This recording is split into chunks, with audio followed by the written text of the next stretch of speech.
Hello everyone, welcome back. Boys, do I have a treat for you. So today we're going to be revisiting the Asrock A300. I absolutely love the form factor. It's pretty powerful with the 3400G. Can't wait for the new 4000 APUs to come out. Stoked about that. But for a hobby, you know we're never really done. So today I'm going to try something that I learned from another YouTuber. I'm going to try to mount a 2080 Ti. Look at that bad boy. Externally to the Asrock A300 with a PCI X16 to an M.2 adapter. Now, I did not come up with this idea by myself. I got this off of another YouTuber. His name is ETA Prime. No relation. I will put a link down to his videos down below. I learned a lot from watching this guy. He does a lot with small form factor computers, single board computers, retro gaming consoles, handheld consoles, you name it, he's done it. And he's done something similar to this to the Asrock A300. He's basically mounted the motherboard straight to a adapter onto the graphics card and basically just put it on the desk that way. I'm just basically taking a little bit different approach here. I'm going to try to see if I can kind of mimic a external GPU enclosure eventually in the future.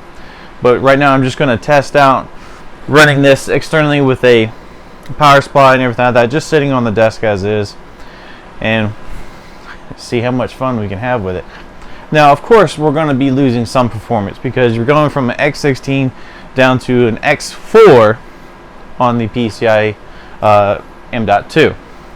But that's pretty much the exact same loss that you would have from an external GPU enclosure like this Razer right here. So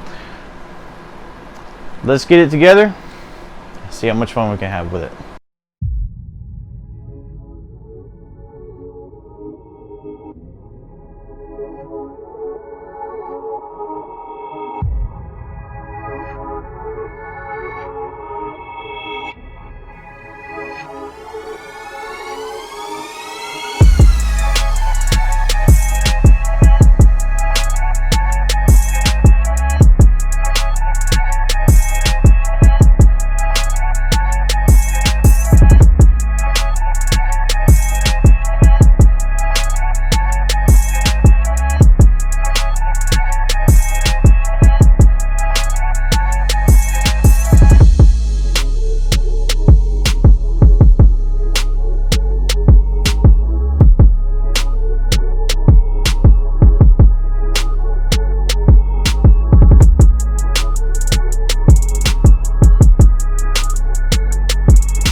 Alright, so here we have some GTA 5. Still my most favorite game. On the screen, I have the 3400G logo at the top indicating CPU. The left hand side obviously is the external GPU with the 2080 Ti. Right hand side is the internal Vega 11 graphics found inside the 3400G. I also have the FPS counters at the top of the screens the best I could. I had to crop them and install them in place.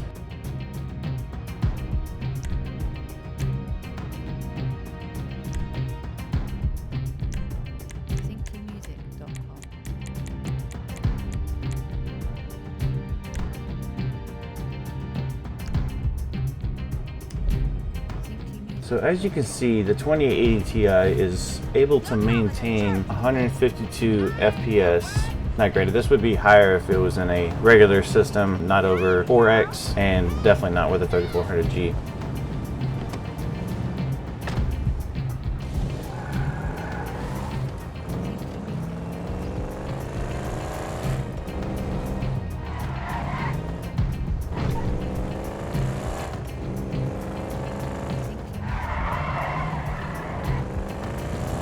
Now you are seeing some frames dipping down on the 2080 Ti. Not sure what that is. I'm not sure if that's just some of the screens that are causing the frames to drop down pretty low. They almost get down almost as low as the Vega 11 graphic. It also may possibly be the 4X bandwidth, but it only does it in this game, this one out of the two games. And the average FPS with the Vega 11 graphics is still about 50 FPS. So a huge jump from 50 FPS to 152. Now there are still times that the Vega 11 graphics jump up pretty high.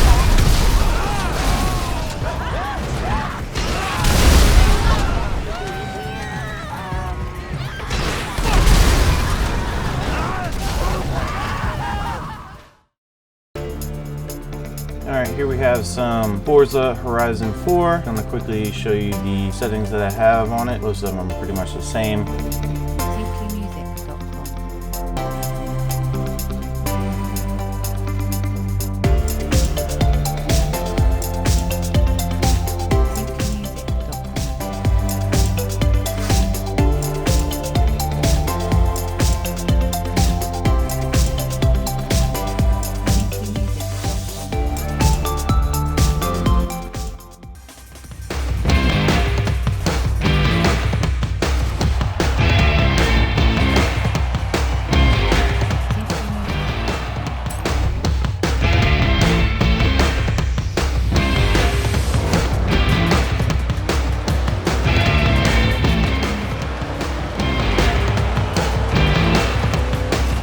Have some racing on Forza 4. I tried to get the FPS counter in the screen that was visible, but however, it did not show up very well. So I did put down at the bottom of the screen average FPS that I saw. If someone has a better suggestion on how to get MSI Afterburner on-screen display to work with Forza 4, please post it down in the comments below. With that said, sit back and watch the rest of the race.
well, there you have it. Just by adding an external graphics card to this miniature PC, it turns to its own miniature powerhouse. Now granted, I only tested out at 1080p because that's probably where you're going to see the most bottlenecking, as you were, especially with going from a 16x down to a 4x and a 2080 Ti with a 3400G. Even in a regular system, this 2080 Ti would be way too much for this 3400G at 1080p. Now, I did not record at 4K. If that's something you would like me to do, I can gladly do that. Now, is this setup practical? No, absolutely not. Even in my case, you know, I'm planning on putting this into a camper. I'm not going to want to haul all this into a camper. It's just not practical. However, there's a certain cool factor with this. What I plan on doing in the future is they make a M.2 to M.2 adapter, little cable, and I'd like to be able to mount it inside of the case and just wrap it onto the side and use the external graphics card and just kind of plug into it and mount all this inside this Razer case to mimic, if you would, a Thunderbolt enclosure.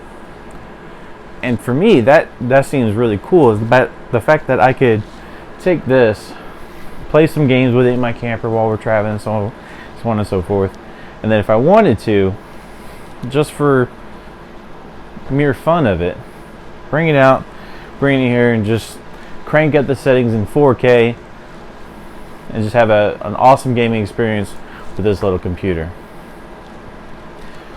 Now, I know it's not for everybody. You would probably be able to save a lot more money by going with, you know, a ITX case and motherboard. Another option would be like one of the new Intel NUCs, like the new Intel NUC Ghost Canyon that just came out, that I can't wait to get my hands on in the future. Super small form factor that you can fit a full-size graphics card in. I will get my hands on that one day in the future, and I will try it out. Something like that is probably going to be more beneficial for the average person, but for a hobby, sometimes not everything makes sense and not everything is practical, and that's one of the reasons why I love this. Just, it's like almost like a Frankenstein project, and it's something that I fell in love with watching ETA Prime do, and I just had to put it on my channel and just show you guys. It's a lot of fun. Well, I think that's all I have for this video.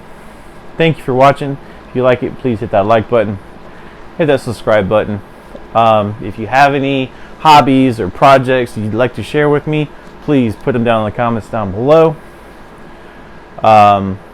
Next project that I have coming up is actually a Lego.